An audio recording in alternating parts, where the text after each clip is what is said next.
Breast cancer surgery అయిన తర్వాత patients చాలా కామన్ గా చెప్పే ఒక కంప్లైంట్, మాకు ఆపరేషన్ అయిన వైపు చెయ్యంత వాపు వస్తుంది అని. ఇది బ్రెస్ట్ క్యాన్సర్ సర్జరీ, ముఖ్యంగా దాంట్లో ఒక పర్టిక్యులర్ స్టెప్ వలన వచ్చే కాంప్లికేషన్. నేను మెడికల్ ఆంకాలజిస్ట్, నేను సర్జన్ కాదు. నేను సర్జరీస్ చెయ్యను, cancer surgeries. Chemotherapy, immunotherapy, targeted therapy లాంటి మందులతో నేను క్యాన్సర్ ని ట్రీట్ చేస్తాను.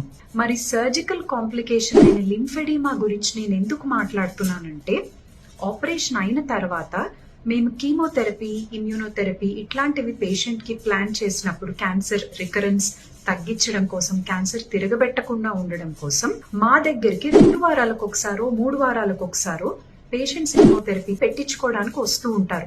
అలా వచ్చినప్పుడు మేము వాళ్ళని రివ్యూ చేసినప్పుడు వాళ్ళు మాకు చాలా తరచుగా చెప్పే ప్రాబ్లం, ఆపరేషన్ అయిన వైపు చెయ్యి అంతా వాపు వస్తుంది అని చెప్తూ ఉంటారు. ఈ ప్రాబ్లం ని లింఫెడిమా అంటారు. ఈ లింఫెడిమా అనేది బ్రెస్ట్ క్యాన్సర్ ఆపరేషన్ తర్వాత దాదాపు అందరికీ చూసే ప్రాబ్లమే. బ్రెస్ట్ క్యాన్సర్ సర్జరీ అయిన తర్వాత పేషెంట్స్ చాలా కామన్ గా చెప్పే ఒక కంప్లైంట్, మాకు ఆపరేషన్ అయిన వైపు చెయ్యంత వాపు వస్తుంది అని. ఇది బ్రెస్ట్ క్యాన్సర్ సర్జరీ, ముఖ్యంగా దాంట్లో ఒక పర్టిక్యులర్ స్టెప్ వలన వచ్చే కాంప్లికేషన్. నేను మెడికల్ ఆంకాలజిస్ట్, నేను సర్జన్ కాదు. నేను సర్జరీస్ చెయ్యను, cancer surgeries. Chemotherapy, immunotherapy, targeted therapy లాంటి మందులతో నేను క్యాన్సర్ ని ట్రీట్ చేస్తాను.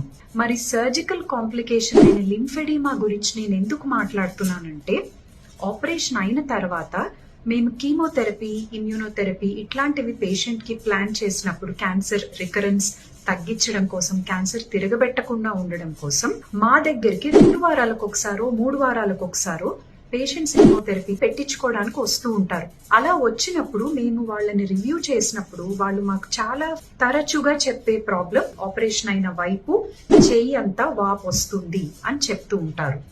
ఈ ప్రాబ్లం ని లింఫెడిమా అంటారు. ఈ లింఫెడిమా అనేది బ్రెస్ట్ క్యాన్సర్ ఆపరేషన్ తర్వాత దాదాపు అందరికీ చూసే ప్రాబ్లమే.